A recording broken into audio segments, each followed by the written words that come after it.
ایک نیک شخص نے ایک نیک عورت سے شادی کی۔ اگرچہ وہ غریب تھے لیکن وہ خدا کی عبادت کے قائل تھے۔ انہوں نے اپنے خالق کی خوشنودی کے لیے عبادات کی۔ خدا کی خوشنودی کے لیے تمام عمر دعائیں، عبادات اور سجود کیے۔ ان کی شادی کے 1 سال بعد اس جوڑے کو خوبصورت بیٹی ہوئی اور 4 سال بعد انہیں ایک خوبرو بیٹا عطا ہوا۔ ایک روز ان کے والد مسجد میں نماز پڑھ رہے تھے اور سجدے کے دوران ان کی وفات ہو گئی۔ والد کی وفات کے کچھ ماہ بعد ان کی والدہ کا انتقال بھی جا نماز پر ہوا۔ انہوں نے اپنے پیچھے 5 سالہ بیٹی اور ایک بیٹا چھوڑا کہ جس کی عمر ابھی 1 سال بھی نہ ہوئی تھی۔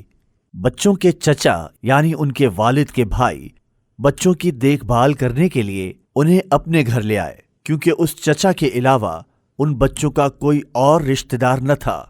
لیکن چچا کی بیوی بچوں کی دیکھ بھال اور پرورش کی ذمہ داری کا بوجھ اٹھانا نہ چاہتی تھی اور اپنے شوہر سے مطالبہ کیا کہ وہ اسے طلاق دے یا اپنے بھائی کے بچوں کو ان سے دور لے جائے۔ اب شوہر شدید الجھن میں تھا اور اپنی بیوی کو قائل کرنے میں ناکام رہا۔ اپنی بیوی کے اصرار پر اس نے اپنی ازدواجی زندگی بحال رکھی اور بھائی کے بچوں سے نجات حاصل کرنے کا فیصلہ کیا، مگر لوگوں کے الزامات اور طعنوں کے خوف سے کہ وہ اپنے کمسن بھتیجوں کو اپنے گھر سے بے دخل کر رہا ہے، اس کی شیطانی سوچ نے بچوں کو لے جا کر ان کے خاندانی قبرستان میں زندہ دفن کرنے کا ارادہ کیا، جہاں بچوں کے والدین بھی دفن تھے۔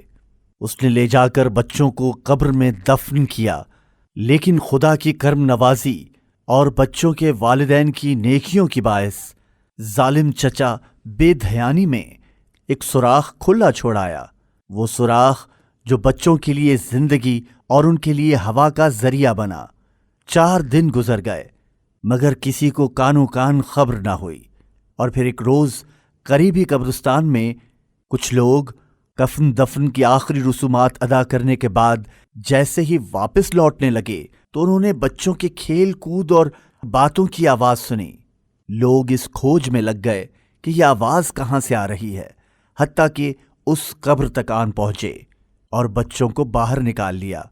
سرکاری حکام نے بچوں کی دیکھ بھال کی اور پھر چچا سے اس کے جرم کی وجہ کے بارے میں پوچھ گچھ ہوئی۔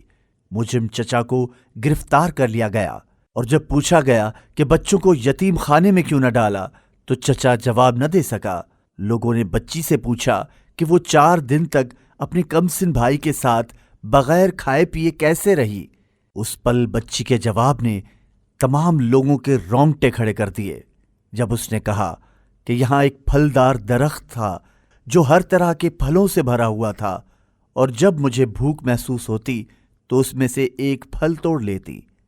وہاں موجود تمام لوگ خدا کی گواہی اور تسبیح کرنے لگے اور کہا کہ یقیناً یہ ان کے والدین کی تقوی اور راست بازی کے لیے خدا کی رحمت اور اس کا معجزہ ہے کہ خدا نے اپنے فرشتوں کو قبر میں ان بچوں کے لیے بھیجا کہ یہ معصوم تو گناہ کے بارے میں بھی نہیں جانتے۔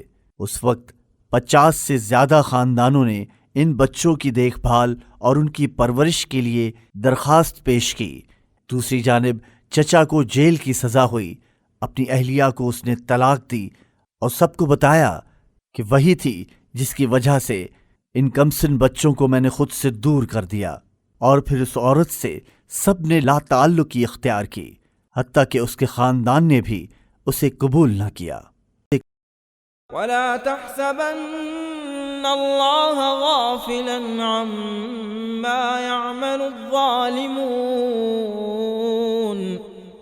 إِنَّمَا يُؤَخِّرُهُمْ لِيَوْمٍ تَشْخَصُ فِيهِ الْأَبْصَارُ مُهْطِعِينَ مُقْنِعِي رُءُوسِهِمْ لَا يَرْتَدُّ إِلَيْهِمْ طَرْفُهُمْ وَأَفْئِدَتُهُمْ هَوَاءٌ وَأَنذِرِ النَّاسَ يَوْمَ يَأْتِيهِمُ الْعَذَابُ فَيَقُولُ الَّذِينَ ظَلَمُوا رَبَّنَا أَخِّرْنَا إِلَىٰ أَجَلٍ قَرِيبٍ نُجِبْ دَعْوَتَكَ وَنَتَّبِعِ الرُّسُلَ أولم تكونوا أقسمتم من قبل ما لكم من زوال وسكنتم في مساكن الذين ظلموا أنفسهم وتبين لكم كيف فعلنا بهم وضربنا لكم الأمثال